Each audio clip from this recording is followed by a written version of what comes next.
Hi, everyone. This is Max Resnick. I'm the head of research at Special Mechanisms Group, which is a division of Consensus. I'm going to be presenting my FRP contingent fees and order flow auctions, which is an exploration of one of the intricate but important details in order flow auction design, which is the difference between upfront payments and contingent fees. So this is particularly relevant now as we see the order flow auctions gaining volume, especially Uniswap X, which uses contingent fees. And we'll talk about some of the reasons you might do that and some of the reasons you might not do that if you were to design it all over again. So the basic idea that we're going to be studying is if you hold an auction for order flow, you have some orders, you can choose two ways to charge people.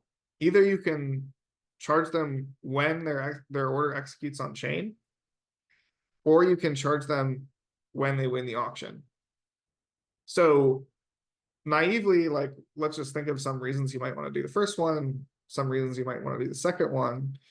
The first one, it's nice because it's more convenient.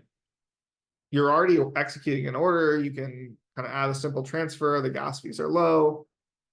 It's easy to code up in a smart contract if you want to. That's one reason. Another reason might be if something goes wrong in the blockchain, say the proposer missed their slot or the order doesn't make it in time, then a valuable order might not be executed, and then the searcher might be charged for the order, even though they didn't get any value out of it. So those are the basic ideas behind contingent fees and why we see them a lot. And I think we'll get into why you might want to do upfront payments instead, because I think that is a little bit more complicated discussion, and it's what this focuses on, this paper. So our basic model is that we're going to be selling a single item for sale, a single transaction, and that transaction, for simplicity, is going to be a limit sell order. So we have a lot of different types of orders on the blockchain, but most of them involve, most of the ones that carry value, and consequently the ones that you want to do an order flow auction for, consist of buying or selling something. And so in this case, let's just say we're auctioning off a limit sell order, which is I want to sell some Ethereum at a price of 2,400, say. So if you're a market maker and you get this order, you can choose to execute it or not. So it actually turns into an option for you, and it turns into an option to buy, which we call a call option. So you get to buy it at whatever the limit sell order they're selling it at is, if you want to, but only if you want to, because if you don't want to, you can also just not do it. So if you do execute it, you're going to earn a profit as a market maker of S, which is the external reference price of ETH, which is always kind of moving around, minus K, which is the strike price. Maybe it's $2,400. So because you're paying $2,400 and maybe the price of ETH is 2,415, so you bought one ETH for 2,400 and you can go turn around and sell it for $15 more, you've made $15. So that's where that formula comes from. K is the strike price, as we call it in option theory. So a little detour just so we're all on the same page in terms of options, because the theory is important to understand the intricacies of this. The strike price, in this case 50, is the cutoff point between when you want to execute the call option and when you don't, or the other way around, when you don't execute to when you do. If the external reference price is 40 and the strike price is 50, you're buying something for 50 and it can be only sold for 40. So you could have just bought it in the external market, you're losing $10. If the external reference price is 60, then you are profitable in executing the option because you can buy it for $50 and sell it for $60. That's a $10 delta. You're making $10. So you can see the payoff looks like this linear spline, which says I'm zero if I'm below the strike price, and I'm linearly increasing when I'm above the strike price. So one thing to keep in mind, I think we see these Wall Street bets options traders kind of using options as a way to bet on delta, which is the direction that the price is moving. So they're saying, I want to buy, Bed Bath and Beyond options. I want to buy 1 year call options because I think it's going to go way up. So it does carry some directional value as well, right?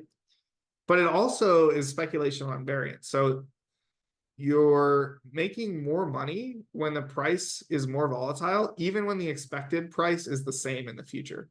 So even if you think that the price of ETH is likely to be exactly where it is today in a year, modulo the interest rate, you may still be profitable buying an option because there may be some variance. So here's an example when the variance of the price is low with the same expectation, the value is only worth less than 2 expected value of the option. When it's high on the other side, the value is 4.34. Okay, so just the more variance you have, even when the price is expected to be the same, the more valuable the option is. And the other point about options is that usually they're sold based on a premium. Basically, you pay upfront for the option whether you execute the option or not. Why? Well, actually, if you put an execution fee on an option instead of a premium upfront payment, then it's as if you gave away a free option with a modified strike price of the execution fee. So here you can see a $50 strike price option with a $10 execution fee actually looks like a free option, has the payoff of a free option with strike price 60, whereas an option with a strike price of 50 with an unconditional fee of $10 is what you would expect from a call option. So the two are very different, even though you may think that they're similar. Here's our model that we're going to look at. Bidders are going to submit bids for the single sell order. The highest bidder is going to win, and they're going to pay their bid B. The winning bidder observes the new price and decides whether to execute or not. So you can see the payoff down there. And the difference in the contingent fee auction, which again is like what Uniswap uses, is that the winning bidder is going to do everything the same, except when they don't execute, they don't have to pay their bid anymore. So that changes their decisions to execute or not execute. Let's look at the equilibrium in the upfront payment game. In this case, it's relatively simple. It's just the expectation of the value of the option. Great. I mean, we're selling something, we're getting the expected value of it. That seems like a pretty good situation if we assume that the auction is perfectly competitive, and so we can use the zero profit condition. In the contingent fee game, we have to look a little closer. We have the value of the option now is moderated by that B term, which only has to be paid when you execute. That's the bid. If you apply the zero profit condition on that, you say the expected profit is 0 for the winning bidder. Then the probability that they make money has to also be 0. And therefore, they must have bid so high that there's no probability that the price moves enough that they want to execute. So that's a startling result. And of course, it's true in this stylized model that in the upfront payment game, you get exactly what you want, which is you've made some revenue and it's proportional to how much value the thing is worth. And in the contingent fee game, you've made no money and nobody's executed any orders. So the users are not happy and you're not happy. Okay, let's maybe look at some extensions. Here we have an extension to a mixture between the two. So you do have some upfront payment. Maybe it's a reputation. Maybe there's some probability that you execute regardless of what you want to do.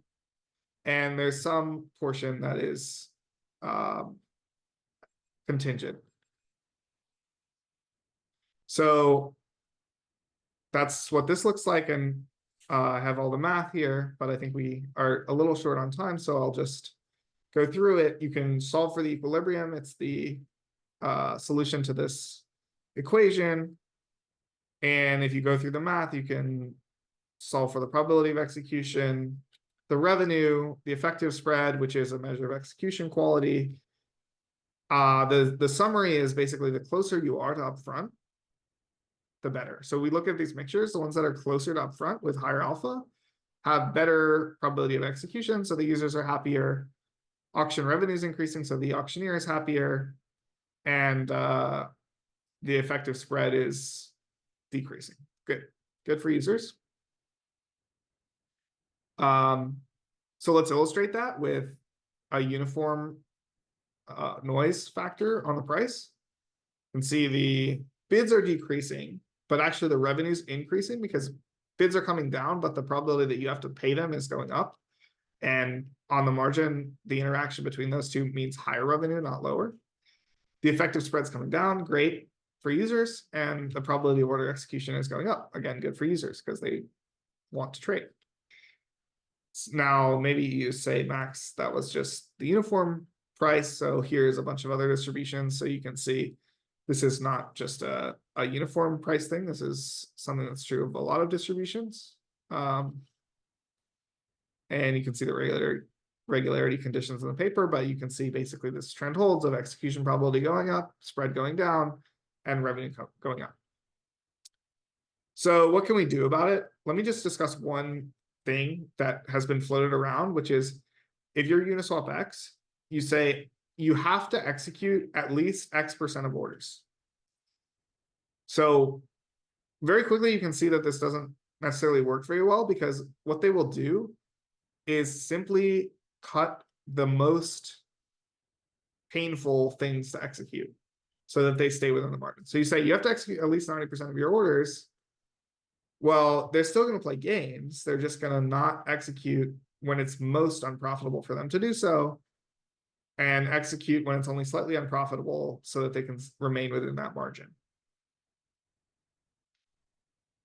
So we can also extend the model to involuntary execution and failure, some probability of execution without some say for the market maker and some probability of failure without some say for the market maker.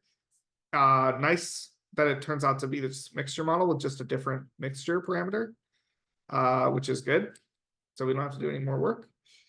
So I'm at time, but I just want to say a few acknowledgements.